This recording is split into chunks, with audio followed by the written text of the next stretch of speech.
Bonjour à tous et à toutes. Je vois plusieurs membres du conseil municipal ici sur place. Considérez-vous comme salués. Même chose pour les membres de l'équipe de direction, dont M. Desbiens et M. Fiala. Il y en a quelques autres qui sont ici également. Et membres de l'équipe des médias. C'est un moment évidemment très important dans le déroulement d'une ville, dans l'année d'une ville, de présenter un programme quinquennal d'immobilisation, cette fois-ci pour 2027-2031. Vous savez, j'ai eu l'occasion d'en parler à quelques reprises dans les dernières semaines, mais le PQI de cette année en est un qui représente, en fait, qui veut adresser plusieurs enjeux majeurs que nous devrons relever pour les prochains mois et les prochaines années. Le programme quinquennal d'immobilisation qu'on vous présente aujourd'hui représente des investissements totaux de 254 millions de dollars en investissement pour les 5 prochaines années. Bien que, comme vous voyez, ça représente une diminution de 3 par rapport au PQI qui avait été présenté l'an dernier, les enjeux n'en sont pas moins importants, bien au contraire. Je rappelle aussi que la démarche Rimouski 2030 est toujours bien présente dans nos actions, que ce soit pour le plan d'action, pour le budget ou pour le PQI, comme on le voit aujourd'hui. Nous gardons toujours le cap sur les grandes orientations que vous voyez à l'écran dans notre planification des projets et des investissements. D'ailleurs, la priorité de tous les instants dans les 5 prochaines années sera axée sur l'aménagement d'un territoire et des milieux de vie durables. Vous verrez dans la présentation du PQI que 2 grandes priorités se dégagent, le maintien des actifs et la protection de l'environnement. Je participais récemment, ou dernièrement, aux États généraux de l'UMQ et le constat est clair et unanime à travers le Québec en ce qui a trait aux infrastructures. Les villes n'ont pas les moyens financiers pour assumer seules, sans l'apport substantiel des 2 autres paliers de gouvernement, les besoins en réfection en infrastructure. La situation actuelle est très préoccupante. On parle d'un déficit d'infrastructure de 50 milliards de dollars actuellement à travers le Québec. D'ici 2036, les projections amènent ce chiffre à près de 100 milliards de dollars. Et la réponse actuelle du gouvernement est un investissement d'1 milliard sur 10 ans pour les infrastructures municipales d'eau pour l'ensemble du Québec. Je n'ai pas besoin de vous dire que c'est carrément insuffisant. Et c'est encore plus nettement insuffisant quand on pense qu'on doit maintenant assumer plusieurs responsabilités en tant que ville qui étaient auparavant dévolues au gouvernement du Québec et au gouvernement fédéral. Pensons seulement au développement social, pensons à la question de l'itinérance, pensons à la question des changements climatiques, la crise du logement et bien d'autres. D'ailleurs, la part du plan québécois d'infrastructure consacré aux municipalités est désormais de 7 milliards, sur un total de 167 dans le PQI québécois. C'est une proportion de 4,3 comparativement à 5,8 en 2020. Et si on revient en 2016, c'était aux alentours de 7 Donc, on a une proportion du PQI québécois pour les infrastructures des municipalités qui est à peu près la moitié en termes de pourcentage de ce qu'il était il y a à peu près 10 ans. Nos villes, à travers le Québec, représentent 60 des infrastructures municipales. Donc, elles ont la responsabilité de 60 des infrastructures municipales, mais on reçoit à peu près un maigre 5 pour leur réfection. C'est inacceptable et ça doit changer. D'ici à ce que les gouvernements fédéral et provincial agissent, nous devons une fois de plus prendre le leadership et trouver des solutions pour faire face à la musique. Dans les 5 prochaines années, nous prévoyons donc d'investir 190 millions de dollars sur les 254 prévus au PQI pour le maintien des actifs et en protection de l'environnement, ce qui représente 75 du PQI. Autant d'argent qui doit être investi dans le maintien nous force à revoir notre priorisation, ce qui est un double défi. On veut à la fois maintenir la croissance tout en maintenant nos actifs. C'est pourquoi nous sommes allés de l'avant avec les contributions financières de développement plus tôt cette année. Et dans l'optique que nous n'avons pas de financement gouvernemental, c'est aussi synonyme qu'il y a encore plus d'impact potentiel sur le compte de taxes des citoyennes et des citoyens. On en est bien conscient et c'est pour ça qu'on recherche activement du financement.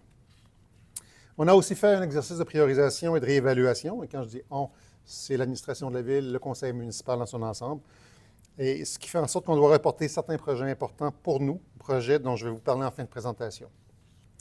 En résumé, le PQI qu'on vous présente aujourd'hui est très terre-à-terre et répond à la fois à nos besoins les plus criants et aussi à nos obligations juridiques. Là-dessus, je cède la parole à Marco Desbiens, directeur général de la Ville, et à M. Rémi Fiala, directeur de notre service Génie Environnement, qui vous en diront davantage sur les projets priorisés au PQI. Merci.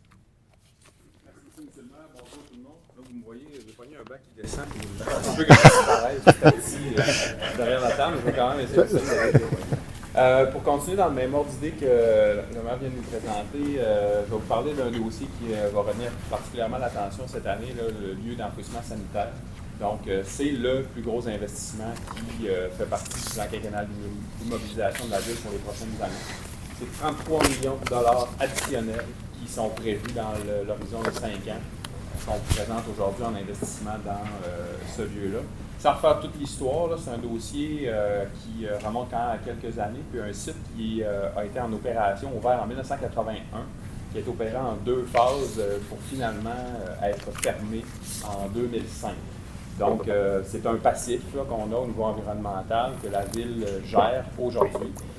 Doit en assumer le leadership pour assurer de minimiser les impacts sur l'environnement qui sont liés à ce passif-là, avec ce site-là, mais pour lequel personne aujourd'hui, membre de l'administration municipale ou du conseil municipal, était en exercice au moment de son opération, de sa fermeture. On doit donc agir, c'est ce qu'on fait. On consacre tous les efforts qui sont nécessaires à ce dossier-là. Il y avait déjà des investissements prévus dans le plan quinquennal de l'année dernière, dans l'horizon 26 à 2030. Puis ces investissements-là faisaient suite aux multiples travaux, études, mandats de services professionnels qui ont été donnés au fil des ans par la Ville. Il y a d'ailleurs des travaux qui ont été faits sur le terrain en 2023. On prévoyait aussi l'année dernière de réaliser des travaux correctifs. Puis, à ce moment-là, basé sur les informations dont la Ville disposait, sur les avis des professionnels, les études avant main, c'était ce qui était raisonnable de prévoir pour un retour à la conformité au niveau des normes environnementales. Ceci dit, vers la fin de l'année 2025, début 2026, c'est un dossier qui a pris un autre tournant avec une évolution sur le site qui fait qu'on a dû redonner d'autres mandats, revoir la portée des interventions, puis maintenant prévoir des investissements sur une plus grande superficie d'intervention pour ce site-là. Donc, on a poursuivi nos efforts en lien avec ça, puis c'est ce qui mène aujourd'hui à des investissements additionnels de 33 millions de dollars inclus dans le PQI, ce qui totalise l'estimation qu'on a actuellement à environ 40 millions de dollars à investir pour revenir à la conformité pour ce site-là.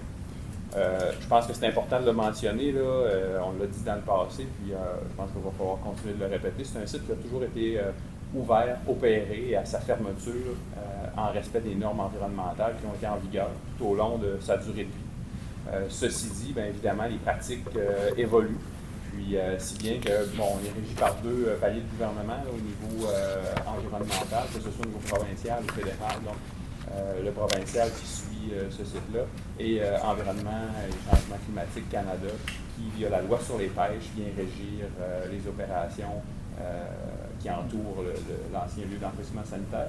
Donc, la Ville a reçu en 2017 et 2021 des avertissements avec la loi sur les pêches de la part d'Environnement Canada.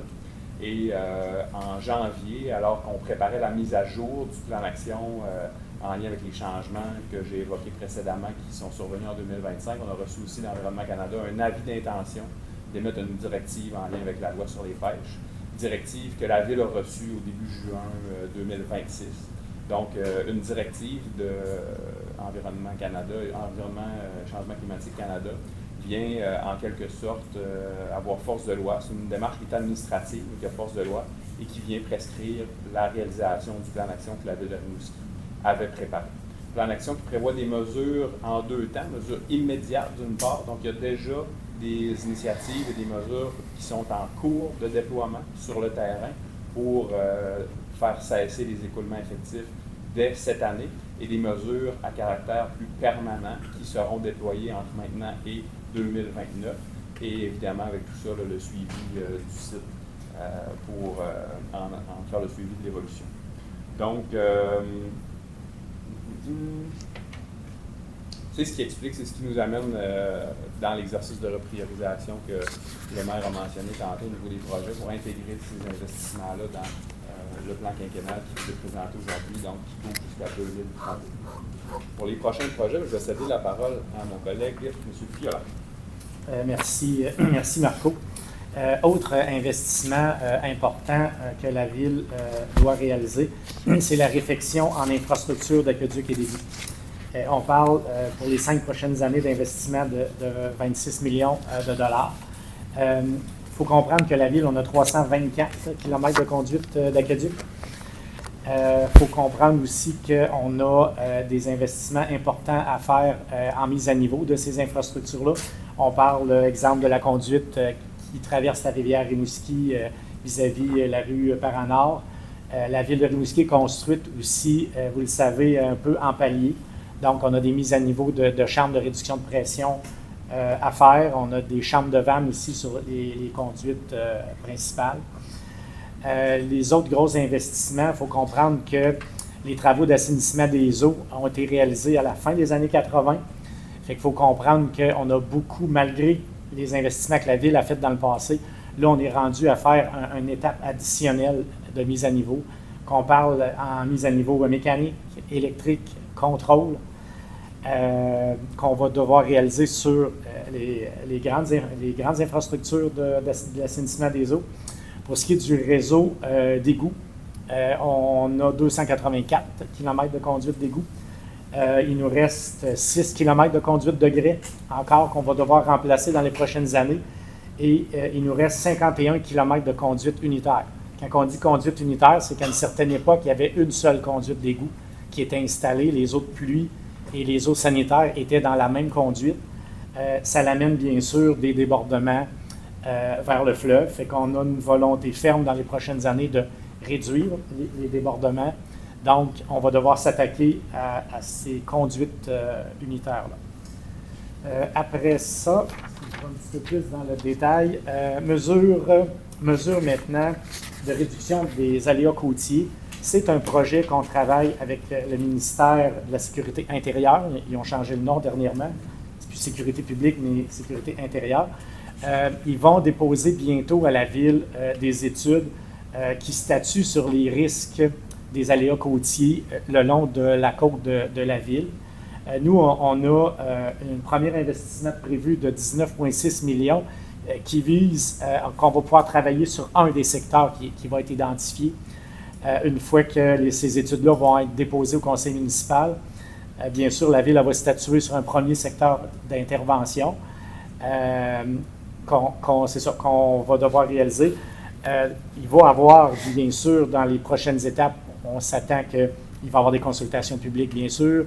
Il va sûrement avoir des audiences du BAP aussi parce qu'on s'attend que c'est des travaux quand même de grande envergure. Vous l'avez vu un peu, que ça s'est déployé, ça commence à se déployer là, dans l'Est du Québec. On a vu les interventions qu'ils ont faites à Sainte-Flavie. Il y en a actuellement à Maria, je pense. Il y en a eu aux Îles-de-Madeleine. Mais ce genre de travaux-là, on va devoir en réaliser dans les prochaines années. Autres travaux d'importance, c'est l'investissement au niveau du réservoir La Montagne. Il faut comprendre que l'année passée, il y avait un montant de 10 millions qui était identifié parce que c'était un projet sur 2 ans, pas parce que notre chiffre a changé. Ça a toujours été 18 millions, l'investissement prévu. Il y avait un 10 millions, puis il y a un 8 millions qui est pour la dernière année du programme de 5 ans. Ce que ça veut dire, c'est qu'on veut ajouter une 3e cellule d'environ 11 000 m3 d'eau au réservoir La Montagne.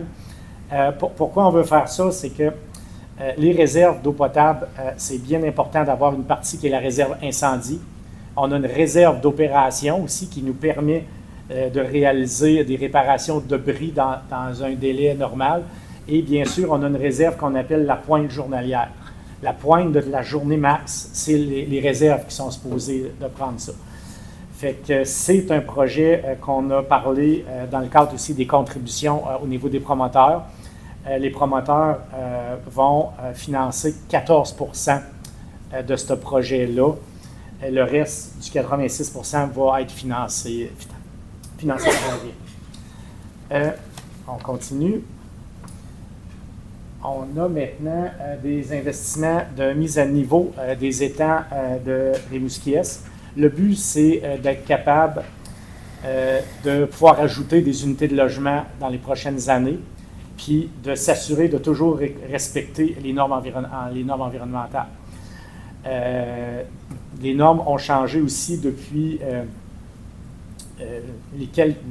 mettons, 3-4 ans.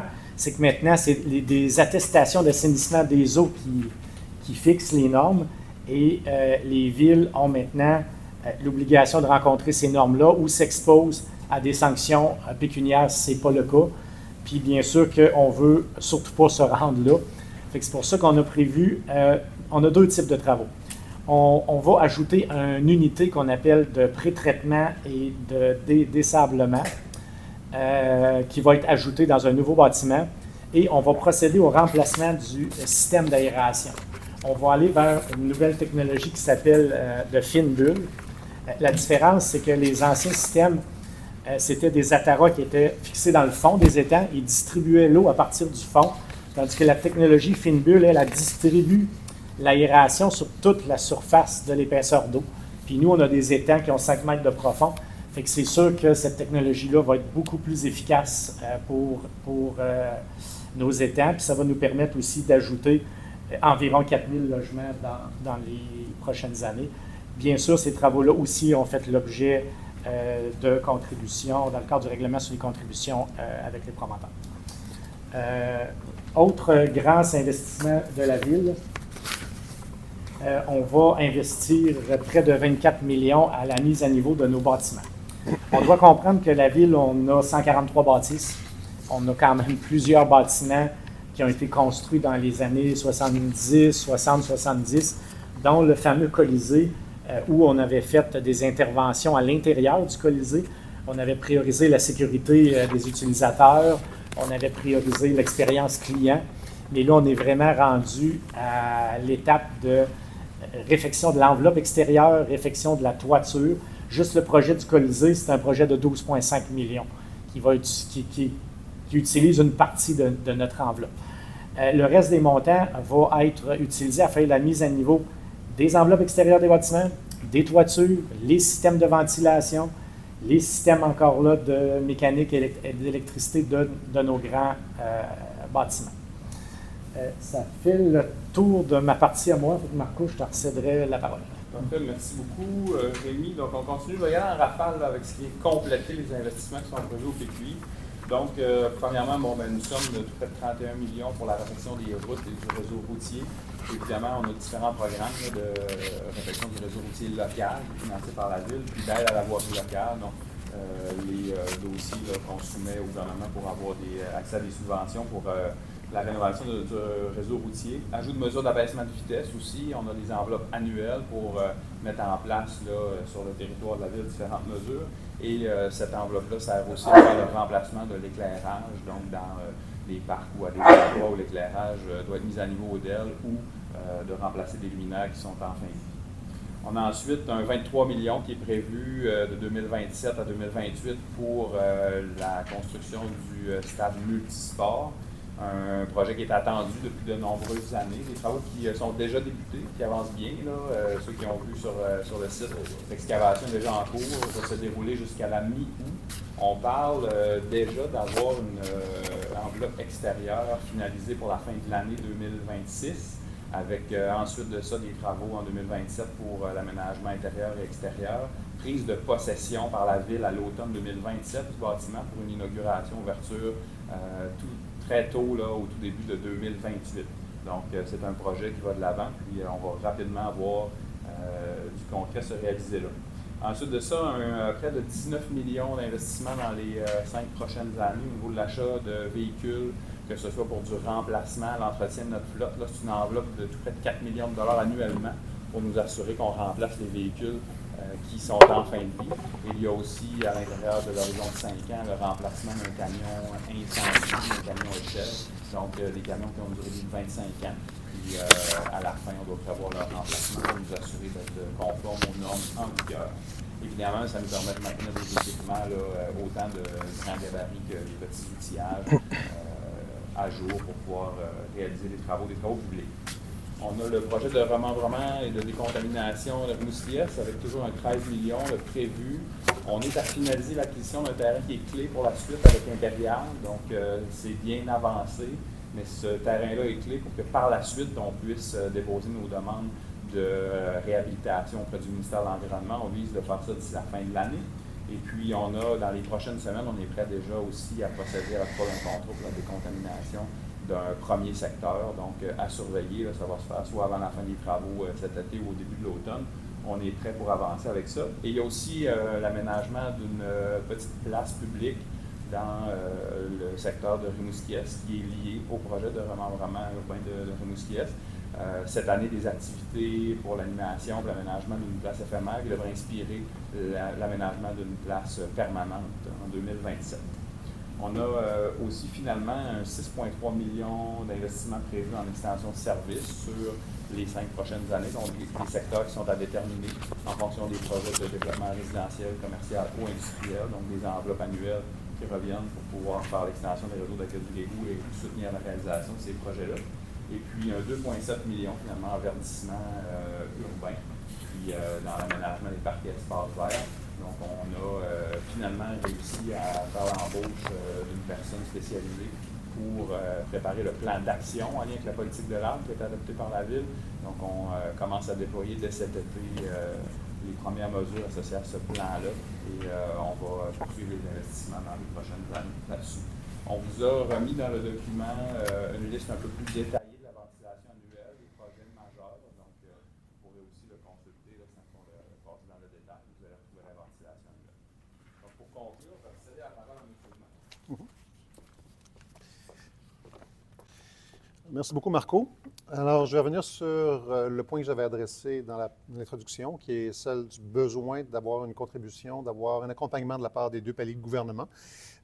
Comme vous voyez, en ce qui est trait au financement des projets actuellement, on voit qu'il provient des citoyens et des citoyennes dans une mesure qui oscille entre 67 et 79 du coût total des projets selon l'année. Ce qu'on veut, comme on a réussi à le faire dans le cas des contributions au développement, c'est tenter d'alléger le plus possible le fardeau sur les épaules des contribuables en diversifiant au bout du compte les sources de revenus. C'est pour cette raison, je le répète, qu'on a vraiment besoin d'une implication des 2 paliers de gouvernement supérieur. D'ailleurs, en ce qui a trait aux travaux qui sont à effectuer sur le lieu d'enfouissement sanitaire, qui ont été expliqués par Marco, ça représenterait techniquement sur le compte de taxes environ 124 $ de plus uniquement pour cet investissement-là. Ce qui ne veut pas dire qu'il y aura 124 rajoutés au compte de taxes. La mesure elle-même, sans contribution gouvernementale, représente l'équivalent de 124 $. Évidemment, on a fait un effort pour tenter de, vous le voyez dans le PQI, au bout du compte, en diminuant l'ampleur du PQI de 3 %. On a déjà fait une partie de l'effort et ce PQI inclut les investissements du LES. Et évidemment, il y aura des mesures qui seront faites pour tenter d'alléger encore une fois cette pression sur le budget de l'an prochain, qui n'est évidemment pas complété encore. Alors, c'est crucial qu'on obtienne du soutien financier. On le voit avec l'image suivante, notre dette nette va ressentir les effets de ce sous-financement dans les prochaines années avec ce que nous annonçons dans le programme quinquennal des immobilisations. On est toujours dans une bonne position, alors que la dette est sous le montant des charges, mais vous voyez que la courbe va en augmentant, tout particulièrement à partir de 2029. Ça nous oblige, comme je le mentionnais, à faire des choix difficiles que vous pouvez voir dans le PQI actuel. Entre autres, la place des anciens combattants, qui est un montant de 18 millions qui était prévu dans le PQI de l'an dernier. Mais étant donné que le projet était moins avancé dans le processus que d'autres projets comme le stade multisport, le projet de réaménagement de la place publique sera reporté pour le moment. On va continuer de l'animer, cependant, comme vous l'avez vu pendant la saison estivale de l'an passé, qui va se répéter cette année, et également durant la saison hivernale. Il y a des initiatives de places publiques éphémères et du mobilier urbain qui sont des initiatives qui vont toutefois demeurer. Ensuite, les travaux de réaménagement de l'intérieur du presbytère sont pour le moment reportés également. La rénovation de l'enveloppe extérieure et de la toiture qui vont se faire pour des travaux qui sont financés en partie par des programmes d'entente en patrimoine du ministère de la Culture et des Communications du Québec. Ça va se faire en 2027, mais en ce qui a trait au réaménagement intérieur, cet élément-là sera effectivement reporté à une date ou à une année ultérieure. C'est un projet que l'on considère comme étant prioritaire en matière de préservation du patrimoine, parce qu'avec les travaux qu'on va réaliser, ça va effectivement protéger un bâtiment qui est cher aux Rimouskois et Rimouskoises en plein cœur du centre-ville. D'autres travaux qui seront reportés dans le PQI, on parle des travaux d'agrandissement de l'hôtel de ville qui étaient planifiés dans le PQI passé, qui seront également reportés pour l'instant. On envisage à l'heure actuelle différentes options pour répondre à nos enjeux de manque d'espace, comme l'allocation de locaux, comme on le fait actuellement au 180 avenue de la Cathédrale. Alors, ces efforts seront continués pour le futur. Alors, voilà en gros les modifications qui seront apportées au PQI en ce qui a trait à une priorisation qui était nécessaire pour tenir compte de la réalité actuelle. Alors, merci de votre écoute.